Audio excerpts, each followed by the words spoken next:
മോനെ മോനക്ക് പറ്റിയ ഇപ്പോൾ ഇവിടെ തപ്പിയിട്ടൊക്കെ കിട്ടണില്ല.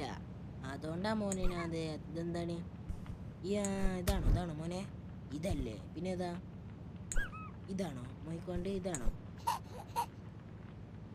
അതന്നെ മോനെ. അപ്പം ചിരിച്ചു. ഇനി നമ്മൾ വാതിലടച്ച് പുറത്തേക്ക് പോകണം. അപ്പോൾ മോടെ വന്ന് ഉറങ്ങിക്കോട്ടോ. ഉറങ്ങില്ലേ? മോ ഉറങ്ങിക്കോട്ടോ. മോനെ ഉറങ്ങി വാതിലടച്ച ഇനി എന്താണ്? ചിൽ ഔട്ട് വാച്ച് ടി വി. നമുക്ക് ഒന്നുകൂടി പോയി ടി വി കണ്ടിട്ട് വിശ്രമിക്കാനാണ് പറയണത്. അപ്പം നമുക്ക് പോയിട്ട് നമുക്കൊന്ന് വിശ്രമിക്കാം. അങ്ങനെ നമുക്ക് വിശ്രമിക്കാമല്ലോ. എല്ലാവരും സബ്സ്ക്രൈബ് ചെയ്യേ.